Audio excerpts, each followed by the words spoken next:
1998 Honda ഇന്ത്യയിൽ അരങ്ങേറ്റം കുറിച്ച മോഡലാണ് ദ സിറ്റി. അവരുടെ ഏറ്റവും ഇമ്പോർട്ടൻറ്റ് മോഡലാണ് ദ സിറ്റി. അതിൻ്റെ 5th ജനറേഷൻ്റെ ഫേസ് ലിഫ്റ്റാണ് ഇന്ന് നമ്മുടെ മുന്നിലുള്ളത്. നമുക്ക് എന്തൊക്കെയാണ് മാറ്റങ്ങൾ വന്നിട്ടുള്ളത്, എന്തൊക്കെയാണ് പുതുമ കൊണ്ടുവന്നിട്ടുള്ളത്, എല്ലാം വിശദമായിട്ട് നോക്കാം. My name is Nihal Rashid. All my fly wheelers, welcome to fly wheel.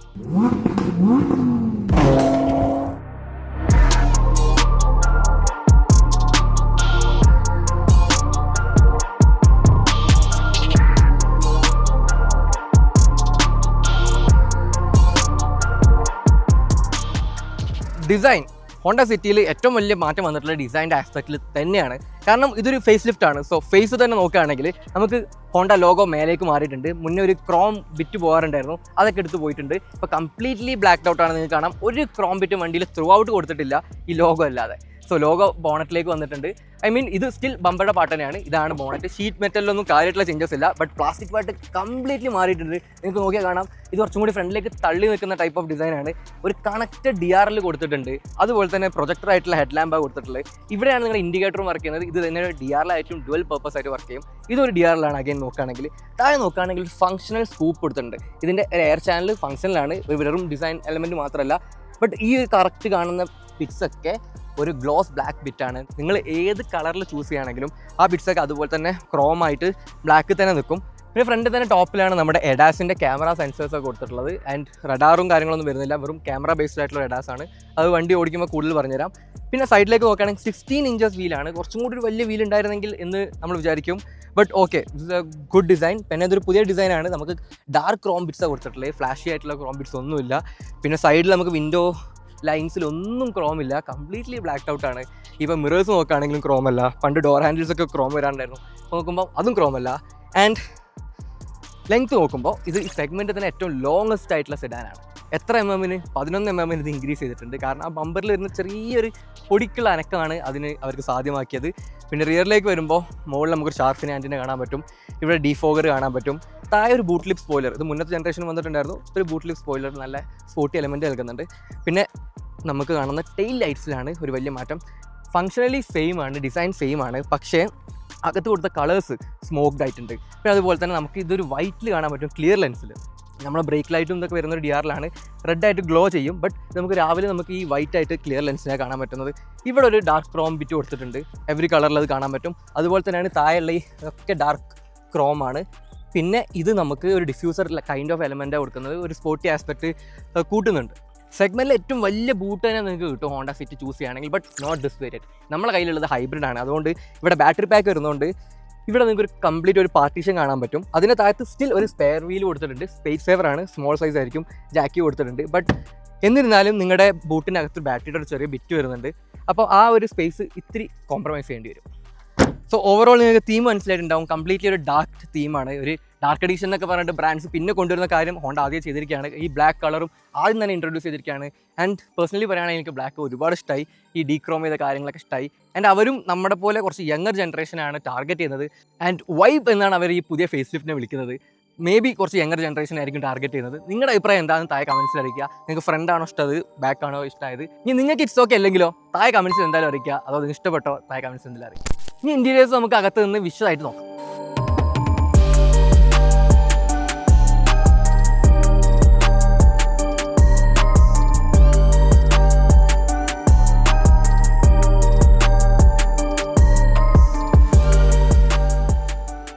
So അകത്തേക്ക് വരുമ്പോൾ നമ്മുടെ പുറത്ത് അതേ ഫിലോസഫിയാണ് നമ്മൾ വെൽക്കം ചെയ്തത്. മൊത്തത്തിൽ ഡീക്രോം ചെയ്തിട്ടുണ്ട്. ഓൾറെഡി നമ്മൾ അമേസിലും ഹോണ്ട സിറ്റിയിലൊക്കെ കാണാറുണ്ട് ആൾക്കാർ ഗ്രില്ലും കാര്യങ്ങളൊക്കെ ഡീക്രോം ചെയ്യുന്നത്. ഇതിപ്പോൾ നമ്മൾ ഫാക്ടറിയിൽ തന്നെ കിട്ടിയിട്ടുണ്ട്. അതല്ലാതെ കുറേ ക്രോം ആക്സസറീസ് കയറ്റുന്ന ആൾക്കാർ നമ്മൾ കണ്ടിട്ടുണ്ട്. നിങ്ങൾ ഏത് ടീമിലാണ് നമ്മുടെ താഴെ കമൻറ്റ് ചെയ്ത് അറിയിക്കുക. സോ ഫ്രണ്ടിലേക്ക് നോക്കുകയാണെങ്കിൽ AC വെൻസ് ഒക്കെ സിമിലർ ആണ്, നേരത്തെ കണ്ട അതേ സാധനമാണ്. ഏറ്റവും വലിയ മാറ്റം വന്നിട്ടുള്ളത് ഈ ഇൻഫോർടൈൻമെൻറ്റ് സ്ക്രീനാണ്. 10.1 ഇഞ്ചിൻ്റെ ഈ സ്ക്രീനാണ് ഇവിടെ ഒരു പുതിയൊരു അഡീഷൻ കൊടുക്കുന്നത്. ഇത് അതേ നമ്മുടെ ഡാഷ്ബോർഡിലേക്ക് ഒരു എക്സ്ട്രാ ഫിറ്റിംഗ് പോലെ നമുക്ക് കണ്ടാൽ മനസ്സിലാവും. അതുപോലെ തന്നെ ഇതിൻ്റെ ആംഗിളും കുറച്ചൊരു സ്ലാൻഡ് ചെയ്തിട്ട് നിൽക്കുന്നത്. അതുകൊണ്ട് ഈ ഗ്ലാസ്സിൽ നിന്ന് വരുന്ന ഒരു റിഫ്ലക്ഷൻസ് വരുന്നുണ്ട്. സൺലൈറ്റിൽ അത്ര വിസിബിൾ അല്ല, ബ്രൈറ്റ്നസ് കുറച്ചും കൂടി ആവായിരുന്നു എന്നൊക്കെയുള്ള അഭിപ്രായം എനിക്കുണ്ട്. ബട്ട് ഇത് നല്ലൊരു ബെറ്റർ സ്ക്രീനാണ്. ഇതിൽ ഫിസിക്കൽ ബട്ടൺസ് ഒന്നുമില്ല, ഇതിന് എല്ലാം ടച്ച് ബേസ്ഡ് തന്നെയാണ്. ബട്ട് അതർവൈസ് നല്ല വിസിബിലിറ്റിയും വ്യൂ ഒക്കെ അടിപൊളിയാണ്. ഇതിൻ്റെ ഗ്രാഫിക്സും ബെറ്റർ ആയിട്ടുണ്ട്. കുറച്ചും കൂടി ജാപ്പനീസ് വെച്ച് നോക്കുമ്പോൾ കമ്പാരിറ്റീവ്ലി ഇത് നല്ലൊരു ക്രിസ്പായിട്ടുള്ള ഗ്രാഫിക്സ് ഒക്കെ കൊടുത്തിട്ടുണ്ട്. പിന്നെ ഇങ്ങോട്ട് നോക്കുകയാണെങ്കിൽ നമുക്ക് പാർട്ട് ഡിജിറ്റൽ പാർട്ട് ആനലോഗ് ആയിട്ടുള്ള ഡിസ്പ്ലേ തന്നെയാണ് ഇപ്പോഴും ഡ്രൈവറിലേക്ക് വരുന്നത്. ബട്ട് എനിക്കിത് വളരെ ഇഷ്ടമാണ്. കാരണം ആ ടാക്കോമീറ്റർ പോകുന്നത് കാണാൻ പ്രത്യേക ഒരു ഫീലാണ്. അതൊരു ഓൾഡ് സ്കൂൾ ഫീൽ. അത് എല്ലാവർക്കും ഇഷ്ടമാണെന്നില്ല. അതർവൈസ് ഇപ്പോൾ ഒരുപാട് കളർഫുള്ളൊക്കെ ആയിട്ടുള്ള സ്ക്രീൻസ് ആണ് ബാക്കി ബ്രാൻഡ്സ് എല്ലാം കൊടുക്കുന്നത്. ബട്ട് ഇതാണ് ഒരു ക്ലാസി. അതിൻ്റെ ബ്രൈറ്റ്നസ് അഡ്ജസ്റ്റ് ചെയ്യാൻ വരെ ഒരു ഫിസിക്കൽ ബട്ടൺ കൊടുത്തിട്ടുണ്ട്. പിന്നെ മുന്നേ കാണുന്ന പോലെ പവർ ബട്ടൺ ഇവിടെ കൊടുത്തിട്ടുണ്ട്. റെഡ് ആയിട്ട് ഗ്ലോ ചെയ്യും. ഒരു സ്പോർട്ടി ഫീലാണ്. പിന്നെ ഈ ഭാഗത്തേക്ക് നോക്കുകയാണെങ്കിൽ നമ്മുടെ ഫ്യൂൽ ഫില്ലർ ഇപ്പോഴും താഴെ കൊടുത്തിട്ടുള്ളത്. അതൊരു ചെറിയൊരു നിറ്റ്പിക്കിംഗ് ആണ്. പിന്നെ വിൻഡോസിൻ്റെ ബട്ടൺസ് ഒക്കെ കൊടുത്തിട്ടുണ്ട്. ഇവിടെ ഓൾ 4 വിൻഡോസ് 1 ടച്ച് ഡൗൺ ആണ്.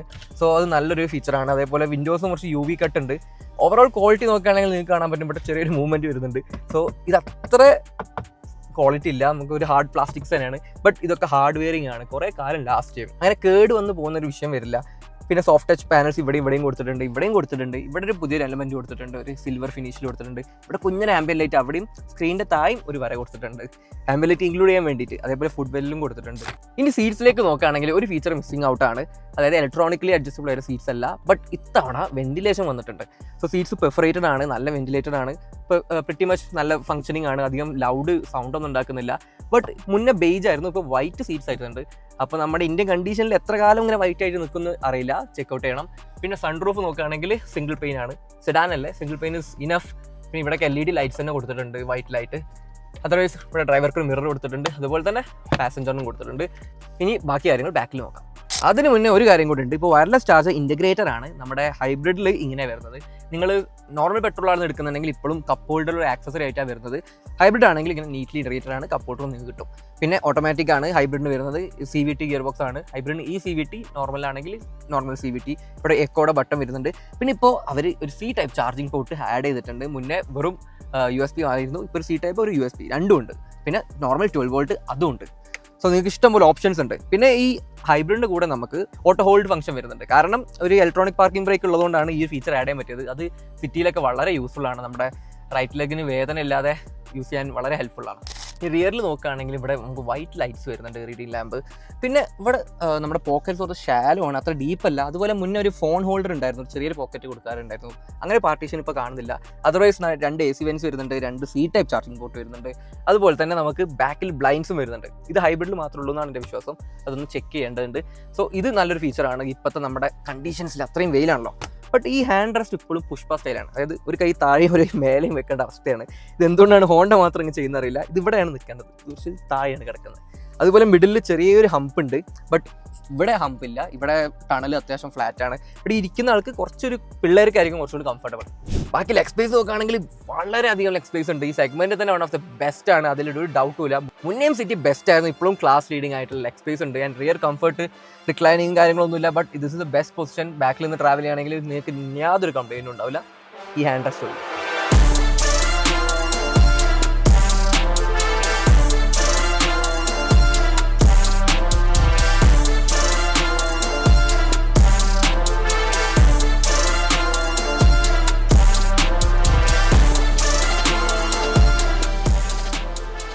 ഇനി നെക്സ്റ്റ് നമുക്ക് ഏറ്റവും പ്രധാനപ്പെട്ട ഡ്രൈവ് ആൻഡ് ഹാൻഡ്ലിംഗിലേക്ക് നോക്കാം.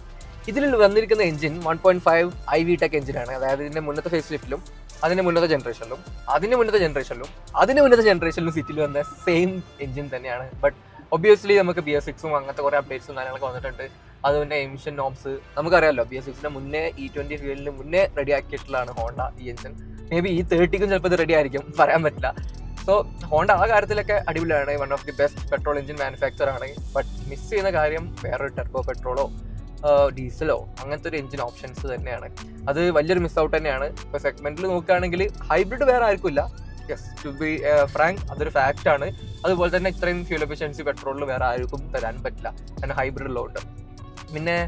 പിന്നെ റൈഡ് നോക്കുകയാണെങ്കിൽ സ്പോട്ട് ഓൺ ആണ്. അതായത് സസ്പെൻഷൻ കംഫർട്ടിന് വേണ്ടിയിട്ട് തന്നെ ട്യൂൺ ചെയ്തിട്ടുള്ളതാണ്. ഓരോ പോർട്ടോൾസും ഇതൊക്കെ എടുക്കുന്നത് കംപ്ലീറ്റ്ലി അകത്തേക്ക് നമുക്ക് ഇൻസുലേറ്റഡ് ആണ്. ഡ്രൈവർ അറിയാത്ത രീതിയിൽ, പാസഞ്ചേഴ്സ് അറിയാത്ത രീതിയിൽ അത്രയും നല്ല പോർട്ടോൾസിലൂടെ ഒക്കെ പോവുകയാണെങ്കിൽ പോലും അകത്തേക്ക് നമ്മൾ അധികം അറിയുന്നില്ല.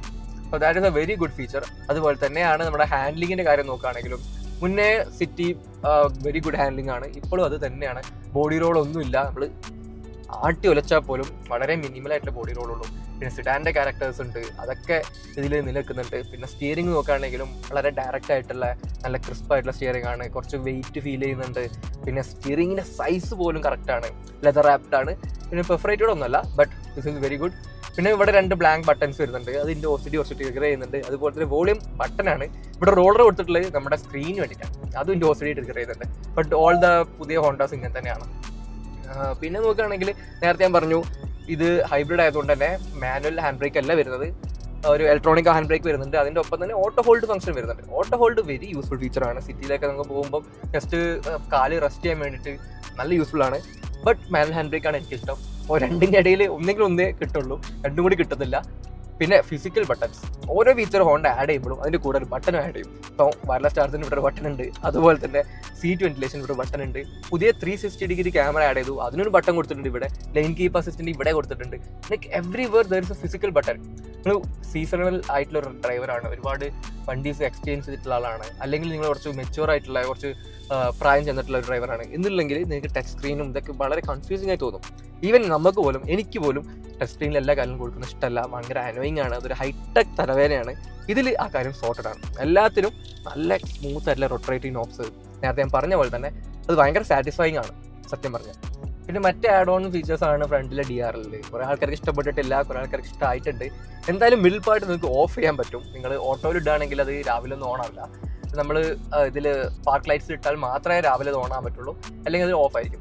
പിന്നെ ഈ സ്ക്രീനിൻ്റെ കാര്യം ഞാൻ നേരത്തെ പറഞ്ഞു, ഇത് കുറച്ച് ഒരു സ്ലാൻഡ് ആയിട്ടാണ് നിൽക്കുന്നത്, ഒരു ആംഗിൾ ഡ്രൈവറിൻ്റെ സൈഡിലേക്കും അല്ല, അതുപോലെ തന്നെ നേരെ സൺലൈറ്റ് അടിക്കുന്ന ഒരു ഭാഗത്തേക്കാണ്. അപ്പോൾ ഹെവി സൺലൈറ്റുള്ള ടൈമിൽ അത്ര വിസിബിൾ അല്ല, ബ്രൈറ്റ്നസ്സിനും കുറച്ച് കുറവുണ്ട്. പിന്നെ അതുപോലെ തന്നെ നമ്മൾ ലെയിൻ കീപ്പ് അസിസ്റ്റോ അതായത് ഇൻഡിക്കേറ്റർ ഇടുമ്പോൾ ഈ സ്ക്രീനിലാണ് നമ്മുടെ ക്യാമറാസ് വരിക. അത് ആക്ച്വലി ഗുഡ് ഫീച്ചറാണ്. നമ്മളെ മിറർ അവിടെ വരെ നോക്കണ്ട, ഇവിടെ നോക്കിയാൽ മതി. നമ്മളെ ലൈൻ ഓഫ് വിഷൻ കുറച്ചുകൂടി ബെറ്റർ ആക്കും. ബട്ട് എന്താ പ്രശ്നം എന്ന് വെച്ചാൽ നമ്മൾ ഗൂഗിൾ മാപ്പ് യൂസ് ചെയ്യുമ്പോൾ ആ കംപ്ലീറ്റ്ലി പോകും, ആ മാപ്പിനെ കംപ്ലീറ്റ്ലി അത് കവർ ചെയ്യും.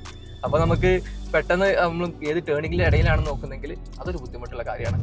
ബാക്കി ഹുണ്ടായിസിലൊക്കെ നമുക്കറിയാം ഇവിടെ സ്ക്രീനിൻ്റെ അകത്ത് തന്നെ വരും, നമ്മുടെ ഡ്രൈവേഴ്സ് ഡിസ്പ്ലേൻ്റെ അകത്ത് തന്നെ വരും. കാരണം ഹോണ്ട അത് കൊടുക്കാത്തത് ഇത് പാർട്ട് ഡിജിറ്റൽ ആയിട്ടുള്ള ഒരു ഡിസ്പ്ലേ ആണ്. അത് ഒരു കണക്കിന് ഓൾഡ് സ്കൂൾ ചാമുണ്ട്, ഇതിന് നല്ല ക്രിസ്പാണ്, കളർ ഡിസ്പ്ലേ ഒക്കെയാണ്.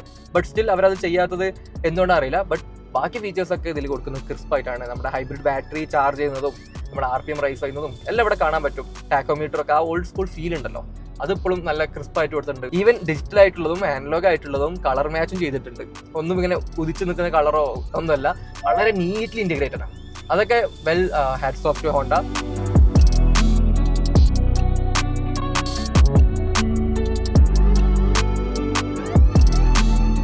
സോ ഫൈനലി വേർഡിക്റ്റ് ആൻഡ് പ്രൈസിലേക്ക് കിടക്കാം.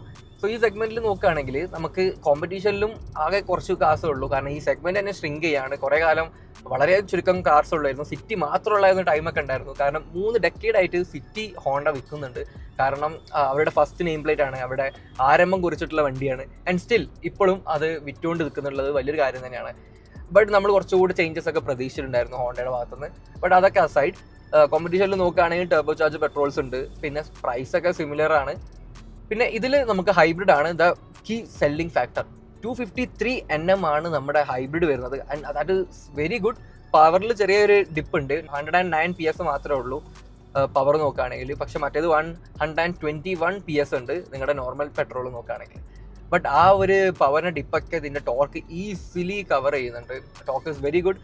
സോ ഒരേ ഒരു പ്രശ്നം എന്താ വെച്ചാൽ ഹൈബ്രിഡ് ടോപ്പ് എൻഡിൽ മാത്രമേ അവൈലബിൾ ഉള്ളൂ, ZX+ മാത്രമേ ഉള്ളൂ. അത് കുറച്ചുകൂടി വേരിയൻസ് കൊടുക്കായിരുന്നു. കാരണം അതാണ് ദ വേരിയൻറ്റ് ടു ബൈ. കുറച്ച് ഫീച്ചേഴ്സ് ഉണ്ട്, അതുപോലെ നമ്മുടെ ഓട്ടോ ബ്രേക്കും അതുപോലെ ഇലക്ട്രോണിക് പാർക്കിംഗ് ബ്രേക്കും ഒക്കെ ഇതിൽ മാത്രമേ വരുന്നുള്ളൂ. ആ ഒരു സാധനം എനിക്ക് കുറച്ച് മിസ്സിംഗ് ആയി തോന്നി. കാരണം top end naturally aspirated petrol വരുന്നത് 17.49 lakhs എക്സ്ഷോറും, അതുപോലെ തന്നെ 11.99 lakhs, അതായത് 12 lakhs സ്റ്റാർട്ട് ചെയ്യുന്നത്. ബട്ട് ഈ ഹൈബ്രിഡ് സ്റ്റാർട്ട് ചെയ്യുന്നത് 21 lakh, അവരൊറ്റ വേരിയൻ്റ് ഉള്ളൂ. സോ ആ ഒരു 3.5 lakhs ഡിഫറൻസ് ഉണ്ട്. അത്രയും ഓട്ടോ നിങ്ങൾക്ക് ഉണ്ടോ നോക്കുക. അതാണെങ്കിൽ നിങ്ങൾക്ക് ഈ ഫ്യൂൽ എഫിഷ്യൻസി ഒക്കെ എന്താ പറയുക വർത്ത് ആവുള്ളൂ. ബാക്കി ഫീച്ചേഴ്സും കാര്യങ്ങളിലൊക്കെ ഐ എം വെരി ഹാപ്പി. റൈഡും കംഫർട്ടൊക്കെ ഹാപ്പിയാണ്. പിന്നെ സെഗ്മെൻറ്റിൽ നോക്കുകയാണെങ്കിൽ ഒരുപാട് ഫീച്ചേഴ്സായിട്ട് പല ബ്രാൻഡ്സും വരുന്നുണ്ട്. ഇപ്പോൾ റിയർ ബ്ലൈൻഡ് നല്ലൊരു ഫീച്ചറാണ്, ബട്ട് സെയിം വേർഡിനകത്ത് കൊടുക്കുന്നുണ്ട്. ബട്ട് ഈ ഡിസൈൻ ആയിരിക്കും കുറച്ചുകൂടി നിങ്ങൾക്ക് അട്രാക്റ്റീവ്, വേർഡിനയുടെ ഡിസൈൻ ആയിരിക്കില്ല. ബാക്കി എല്ലാവരും ഒരു സ്പോർട്ടി സൈഡിലേക്ക് പോയപ്പം Honda is also trying to do that. ആ ഒരു ക്രോമും ഡിക്രോം ചെയ്തതും പിന്നെ ഒരു ജെൻസി ക്യാമ്പയിനിങ്ങും ഒക്കെ കണ്ടിട്ട് എനിക്ക് അതാണ് മനസ്സിലാക്കാൻ പറ്റിയിട്ടുള്ളത്. ഇനി നാച്ചുറലി ആസ്പിറേറ്റഡ് എഞ്ചിൻ, നാറ്റാസ് എഞ്ചിൻ എന്ന് പറയുന്നത് അതിന് വേറെ തന്നെ ഫാൻസ് ഉണ്ട്. മാനുവലൊക്കെ ഓടിക്കാൻ നല്ല ത്രില്ലാണ്. അതിങ്ങനെ 7000 RPM വരെ റബ് ചെയ്യുന്നത് നല്ല രസമാണ്. ടെർബോൻ്റെ കിക്കൊന്നുമല്ല, ലീനിയർ പവർ ഡെലിവറിയാണ്. അതുപോലെ തന്നെ നമുക്ക് പെട്ടെന്ന് ഗിയർ ഡൗൺ ചെയ്യേണ്ട ആവശ്യം വരില്ല. ഇങ്ങനത്തെ എഞ്ചിൻസിനായിരിക്കും ട്രാക്റ്റബിലിറ്റി കൂടുക, അതായത് പെട്ടെന്ന് ഡൗൺ ഷിഫ്റ്റ് ചെയ്യേണ്ടി വരില്ല. നമുക്ക് ഹയർ ഗിയർസ് തന്നെ മെയിൻറ്റെയിൻ ചെയ്യാൻ പറ്റും. ബട്ട് അത് കുറച്ച് നോയ്സിയാണ് ഇവിടെ. ഇപ്പോൾ CVT-യിലേക്ക് വരുമ്പോൾ പ്രത്യേകിച്ച് CVT-ൻ്റെ കോമ്പിനേഷനിൽ എനിക്കത് അത്ര ഇഷ്ടമല്ല. ചിലപ്പോൾ നിങ്ങളുടെ അഭിപ്രായം വേറെ ആയിരിക്കാം, നിങ്ങൾ താഴെ കമൻസിൽ അറിയിക്കുക. അത് കുറച്ച് നോയ്സി ആണെന്നുള്ള കാര്യം അവിടെ തന്നെ നിൽക്കുന്നുണ്ട്. പിന്നെ വേറൊരു ഓപ്ഷനും ഇല്ല നമുക്ക്, ഓട്ടോമാറ്റിക്കലി അത് മാത്രമേ ഉള്ളൂ. ഈ ഹൈബ്രിഡ് ആണെങ്കിൽ പാഡൽ ഷിഫ്റ്റേഴ്സ് നമുക്ക് റീജനിന് വേണ്ടിയിട്ടാണ് വരുന്നത്. അതൊക്കെ നല്ല സ്മൂത്ത് ഇൻറ്റഗ്രേഷൻ ആട്ടോ. ഇപ്പോൾ നമുക്ക് പെട്ടെന്ന് സഡൻ ആയിട്ടുള്ളൊരു പിടുത്തം വരുന്നില്ല, അതേപോലെ ഒരു ആർട്ടിഫിഷ്യൽ ബ്രേക്കിംഗ് ഫീൽ ഒന്നും വരുന്നില്ല. നല്ല സ്മൂത്ത് ഇൻറ്റഗ്രേഷനാണ് കൊടുത്തിട്ടുള്ളത്. സോ ആ കാര്യത്തിൽ ഹോണ്ട ഹാറ്റ്സ് ഓഫ്. പിന്നെ നമുക്ക് ഒരു പുതിയൊരു ബട്ടൺ കൂടി ഇവിടെ ഉണ്ട്. ഞാൻ ഇപ്പോഴാണ് ഡിസ്കവർ ചെയ്യുന്നത്, കുറച്ച് നേരത്തെ ഡിസ്കവർ ചെയ്തിട്ടുള്ളൂ. അവാസ് എന്ന് പറഞ്ഞിട്ടുള്ള പുതിയ നമ്മുടെ ഗവൺമെൻറ് ഒരു സിസ്റ്റം ഉണ്ടായിരുന്നു. ആ ഒരു ഫീച്ചർ ഇവിടെ ആഡ് ചെയ്തിട്ടുണ്ട്. അതായത് പുറത്ത് നമ്മൾ 0 to 20 കിലോമീറ്റർ സ്പീഡിൽ, നമ്മൾ ചെറിയ സ്പീഡിൽ പോകുമ്പോൾ പുറത്തുള്ള ആൾക്ക് EV അല്ലെങ്കിൽ ഹൈബ്രിഡ് വെഹിക്കിൾസ് വരുന്നത് അറിയുന്നില്ല. പെഡസ്ട്രിയൻസിനൊക്കെ വന്നിട്ട് ആക്സിഡൻറ്റ് ഉണ്ടാകാൻ ചാൻസ് ഉണ്ട് എന്ന് പറഞ്ഞിട്ട് ഗവൺമെൻറ് കൊണ്ടുവന്നൊരു സാധനമാണ് അവാസ്, അതായത് അക്വാസ്റ്റിക് വെഹിക്കിൾ അലേർട്ടിംഗ് സിസ്റ്റം. ഈ സംഭവം ഹോണ്ടയിൽ ഓൾറെഡി വന്നിട്ടുണ്ട്. ഹോണ്ട സിറ്റിയിൽ ഓൾറെഡി അതിൻ്റെ അപ്ഡേറ്റ് വന്നിട്ടുണ്ട്. സോ ഹോണ്ട എപ്പോഴും ഒരുപടി മുന്നിലാണ് ഇങ്ങനത്തെ കാര്യങ്ങളിലൊക്കെ നോക്കുകയാണെങ്കിൽ. അതിൻ്റെ ഓഫ് ചെയ്യാനുള്ള ബട്ടണുണ്ട് ഇഫ് യു വാണ്ട്. അതുപോലെ തന്നെ ഒരുപാട് പേര് സിഡാനിൽ നിന്ന് മാറാനുള്ള കാരണം ഗ്രൗണ്ട് ക്ലിയറൻസ് ആണ്. ഞാൻ ബ്രോഷർ മൊത്തം തപ്പി നോക്കി, അവിടെ എവിടെയും നമ്പേഴ്സ് കൊടുത്തിട്ടില്ല. സോ അതിനർത്ഥം മുന്നത്തെ പോലെ തന്നെയാണ്, ചേഞ്ച് ഒന്നുമില്ല, ഇമ്പ്രൂവ് ചെയ്തിട്ടില്ല. ആൻഡ് സിറ്റിക്ക് ഓൾറെഡി ഈ സോഫ്റ്റ് സസ്പെൻഷനും കാരണം ആ ഒരു ഇഷ്യൂ ഉണ്ടായിരുന്നു. ചില ആൾക്കാർക്കൊക്കെ ചില പൊട്ടിപ്പൊളിഞ്ഞ റോഡിൽ അടി തട്ടുന്ന ഇഷ്യൂ ഉണ്ടായിരുന്നു. നമ്മളിപ്പോൾ ഈ NH-ലും ബാംഗ്ലൂർ സിറ്റിയിലും എവിടെയും അങ്ങനത്തെ ഇഷ്യൂ ഫേസ് ചെയ്തിട്ടില്ല. ബട്ട് നിങ്ങളുടെ ഏരിയയിൽ നിങ്ങൾ ശ്രദ്ധിക്കേണ്ട കാര്യമാണ്. ബാക്കി സെഗ്മെന്റിലൊക്കെ നോക്കുകയാണെങ്കിൽ 200 mm ഒക്കെ വരുന്നുണ്ട്. സോ അതൊരു ഫാക്ടർ തന്നെയാണ്. ബാക്കി കാര്യങ്ങളിലൊക്കെ ഞാൻ വിശദമായിട്ട് പറഞ്ഞെന്ന് വിശ്വസിക്കുന്നു. പിന്നെ സീറ്റ്സിൽ നമുക്ക് താഴത്തെ സീറ്റ് അത്രയും ലോങ് അല്ല, കുറച്ച് അണ്ടർസ്റ്റൈ സപ്പോർട്ട് ഇത്തിരി കുറവാണ്. ഇവിടെ എനിക്ക് പെർഫെക്റ്റ് ആട്ടോ, എൻ്റെ ഹൈറ്റിന് 5.6-നൊക്കെ പെർഫെക്റ്റ് ആണ്. ബാക്കി മേലെയൊക്കെ നല്ല ലാർജ് സീറ്റൊക്കെ തന്നെയാണ്. പിന്നെ കുഷനിങ്ങും പ്രശ്നമൊന്നുമില്ല.